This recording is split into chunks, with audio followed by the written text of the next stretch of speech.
105 Live, la Radio Vaticana in diretta. Cesano, estrema periferia nord di Roma. Da qui Radio Vaticana, l'emittente della Santa Sede, trasmette i suoi programmi in tutto il mondo in decine di lingue diverse. Verso la metà degli anni 90, il medico di zona Antonio Santi cominciò a notare che tanti, troppi abitanti di questa zona morivano di leucemia e tumori. Il medico sospettava che la causa di queste malattie fossero le onde elettromagnetiche emesse dalle antenne vaticane, ma morì prima di terminare la sua indagine. Mio padre aveva dei sospetti che nell'incidenza alta dell'epoca della patologia tumorale della zona potesse esserci un legame con l'inquinamento, con l'elettrosmog, tra cui quindi anche Radio Vaticana. Dopo le 5 c'era un inquinamento acustico pesante. Prima sentivi l'Ave Maria, io sentivo l'Ave Maria dall'elettrocardiografo, l'Ave Maria. Ma non solo il dottor Santi aveva questi disagi. Moltissimi abitanti di Cesano sentivano la Radio Vaticana nei citofoni, nei telefoni, persino nel lavabo della cucina. Augusto Rossi e Maria Angelone si erano trasferiti da poco a Cesano quando la loro figlia minore, Flavia, si ammalò a pochi mesi di vita. La diagnosi fu leucemia. La coppia, che fino a quel giorno non aveva mai visto le antenne come un potenziale pericolo, in breve si rese conto che a tante altre persone del loro quartiere era toccato lo stesso destino. Anche persone che non conoscevo mi chiamavano per dirmi guarda Maria, che sappiamo benissimo, cioè ti siamo vicini, conosciamo, capiamo la tua situazione, perché qui di malati di leucemia ce ne sono proprio tanti. Chi aveva perso il fratello, chi la madre. In ospedale, mentre curavamo nostra figlia, trovammo altri due compagni, insomma, delle stesse età più o meno di Flavia, che abitavano qui in zona e che erano anche loro ammalati. E questo è un fatto che veramente ci sconvolse, perché insomma eravamo mi pare 15 in tutto il reparto e ce n'erano 12 letto e c'erano insomma 2 o 3 persone che abitavano nello stesso luogo. Il reparto chiaramente si occupava di tutti i casi da Roma in giù, non era solo per la città di Roma. E è una cosa che veramente non ci tornava. Quello per me fu una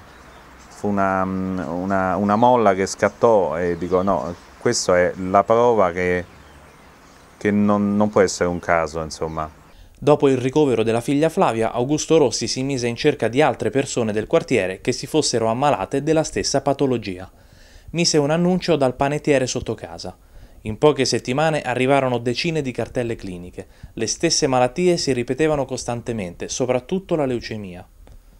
Cominciò così l'attività del comitato Bambini Senza Onde e la battaglia contro il Vaticano, che attirò l'attenzione dei media di tutto il mondo.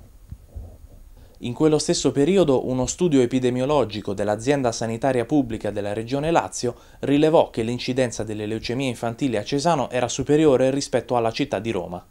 Lo studio fu riportato anche dall'American Journal of Epidemiology e provocò grande scalpore. Dopo l'indagine epidemiologica e le denunce dei comitati cittadini, il Tribunale di Roma ha aperto 2 procedimenti contro alcuni esponenti della Radio Vaticana. Uno per omicidio colposo plurimo, ancora in fase preliminare, e l'altro per getto pericoloso di cose, caduto in prescrizione. Durante il processo l'accusa ha presentato documenti ufficiali che dimostravano come il Vaticano e lo Stato italiano fossero a conoscenza, anni prima del 2001, della pericolosità dell'area intorno alle antenne. Nel 1996 il colonnello della scuola di fanteria di Cesano vietava a tutti di rimanere per più di un'ora sul terrazzo delle palazzine più esposte alle antenne. Quasi 10 anni prima ai braccianti agricoli che lavoravano nei terreni del Vaticano era stato chiesto di andarsene perché la potenza trasmissiva sarebbe stata presto aumentata. Le conclusioni dello studio epidemiologico furono quasi subito criticate dal rapporto Istisan dell'Istituto Superiore di Sanità e da altri organi della medicina italiana. Il dottor Alessandro Polichetti studia da anni le radiazioni non ionizzanti all'Istituto Superiore di Sanità. Non partecipò al rapporto Istisan, ma è scettico sui risultati dell'indagine del 2001.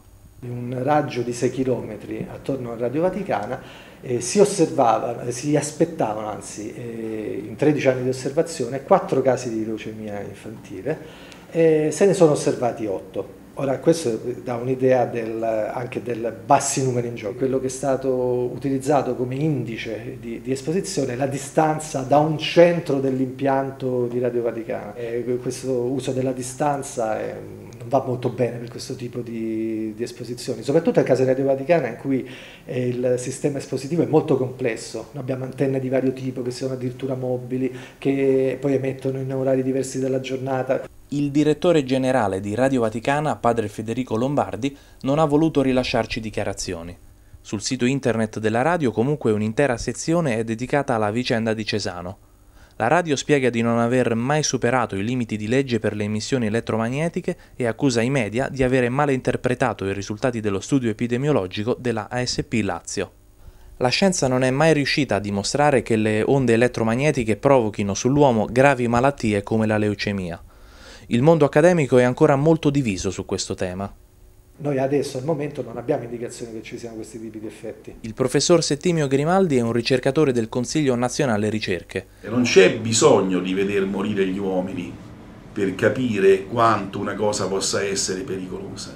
Se noi vediamo che una radiazione elettromagnetica dà problemi alla crescita di cellule umane o animali, a quel punto possiamo effettivamente dire che quel tipo di radiazione è potenzialmente pericolosa anche per l'uomo. Sono passati 8 anni da quando il caso Radio Vaticana portò Italia e Santa Sede a un passo dalla crisi diplomatica.